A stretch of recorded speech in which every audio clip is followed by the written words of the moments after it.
स्वामी विवेकानंद को रामकृष्ण परमहंस ने पहली बार समाधि का अनुभव कराया था। जानते हैं कि गुरु रामकृष्ण परमहंस के साथ रहकर उनमें क्या बदलाव आए और क्या अनुभव हुए। 100 साल से अधिक समय गुजर जाने के बाद भी आज भी विवेकानंद युवाओं के प्रिय हैं। आखिर कैसा था उनका जीवन, क्या खास किया था उन्होंने? स्वामी विवेकानंद का जन्म 12 जनवरी 1863 को कोलकाता में विश्वनाथ दत्ता और भुवनेश्वरी देवी के घर नरेंद्रनाथ दत्त के रूप में हुआ था। 4 जुलाई 1902 को बेलूर मठ में उनका देहांत हुआ। अपने देहांत तक उन्होंने एक ऐसी क्रांति ला दी थी जिसकी गूंज आज तक दुनिया भर में है।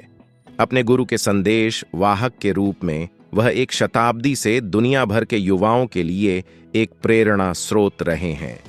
इस लेख में सद्गुरु स्वामी विवेकानंद के जीवन की कुछ घटनाओं के बारे में बता रहे हैं, जिनसे यह पता चलता है कि अपने गुरु के साथ उनका क्या रिश्ता था और वह उनका कौन सा संदेश लोगों में फैलाना चाहते थे। रामकृष्ण परमहंस को दिव्य ज्ञान प्राप्त होने के बाद उनके बहुत सारे शिष्य बन गए। उनके एक शिष्य थे स्वामी विवेकानंद। विवेकानंद अमेरिका जाने वाले पहले योगी थे। वह 1873 में दुनिया के धर्मों की संसद में शामिल होने शिकागो गए थे। वहां जाने के बाद उन्होंने एक आध्यात्मिक लहर चला दी।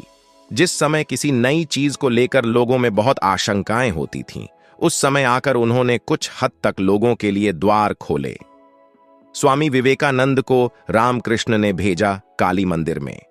रामकृष्ण का विवेकानंद से बहुत अलग तरह का जुड़ाव था, क्योंकि वह विवेकानंद को अपना संदेश दुनिया तक पहुंचाने का एक जरिया मानते थे। रामकृष्ण यह काम खुद नहीं कर सकते थे, इसलिए वह विवेकानंद को अपने संदेशवाहक के रूप में देखते थे। रामकृष्ण के आसपास के लोग समझ नहीं पाते थे कि वह विवेकानंद को लेकर इतने पागल क्यों थे। अगर एक भी दिन विवेकानंद उनसे मिलने नहीं आते तो रामकृष्ण उनकी खोज में निकल जाते, क्योंकि वह जानते थे कि इस लड़के में संप्रेषण की जरूरी समझ है। विवेकानंद भी रामकृष्ण परमहंस के लिए उतने ही पागल थे। उन्होंने कोई नौकरी नहीं ढूंढी, उन्होंने कोई ऐसा काम नहीं किया जो उनकी उम्र के लोग आम तौर पर करते हैं। वह बस हर समय रामकृष्ण का अनुसरण करते थे। विवेकानंद के जीवन में एक बहुत अद्भुत घटना घटी। एक दिन उनकी मां बहुत बीमार थीं और मृत्युशैय्या पर थीं। अचानक विवेकानंद के दिमाग में आया कि उनके पास बिल्कुल भी पैसा नहीं है और वह अपनी मां के लिए दवा या खाना नहीं ला सकते। यह सोचकर उन्हें बहुत गुस्सा आया कि वह अपनी बीमार मां का ध्यान नहीं रख सकते। जब विवेकानंद जैसे इंसान को गुस्सा आता है तो वह गुस्सा वाकई भयानक होता है। वह रामकृष्ण के पास गए। वह कहीं और नहीं जा सकते थे, गुस्से में भी वह यहीं जाते थे। उन्होंने रामकृष्ण से कहा, इन सारी फालतू चीजों, इस आध्यात्मिकता से मुझे क्या लाभ है?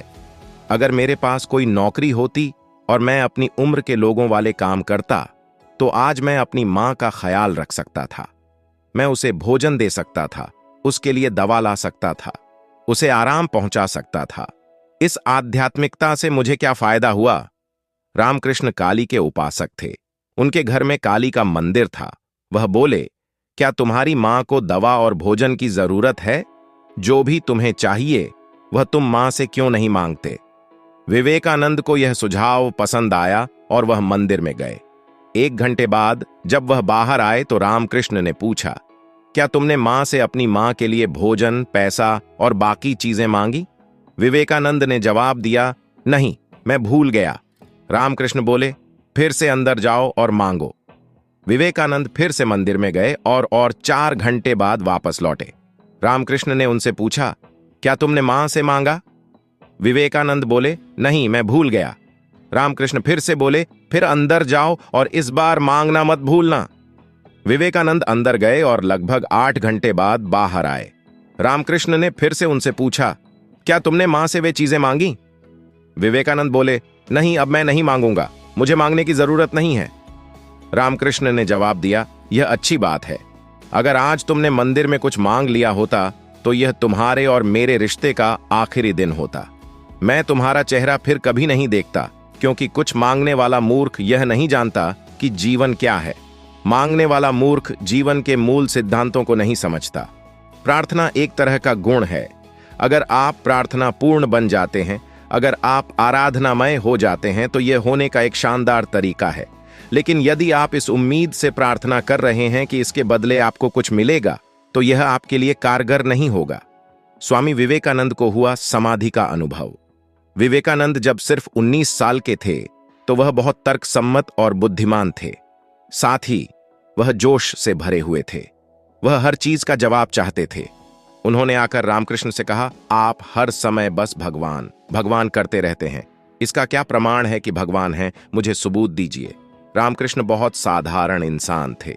वह पढ़े लिखे नहीं थे, वह विद्वान नहीं, आध्यात्मिक पुरुष थे। तो उन्होंने कहा, मैं ही प्रमाण हूं। रामकृष्ण बोले, मैं इस बात का प्रमाण हूं कि ईश्वर है। विवेकानंद को समझ नहीं आया कि वह क्या करें, क्योंकि यह तो बस पागलपन था। वह किसी बौद्धिक जवाब की उम्मीद कर रहे थे कि बीज का अंकुरण और पृथ्वी का घूमना ईश्वर के होने का प्रमाण है। मगर रामकृष्ण बोले, मैं इसका प्रमाण हूं कि ईश्वर का अस्तित्व है। रामकृष्ण के कहने का मतलब यह था कि मैं जैसा हूं, यह प्रमाण है। विवेकानंद को समझ नहीं आया कि वह क्या कहें और वह चले गए। 3 दिन बाद उन्होंने वापस आकर पूछा, ठीक है, क्या आप मुझे ईश्वर के दर्शन करा सकते हैं? रामकृष्ण ने पूछा, तुम्हारे पास उन्हें देखने की हिम्मत है? उस साहसी लड़के ने कहा, हां, क्योंकि यह बात उसे परेशान कर रही थी।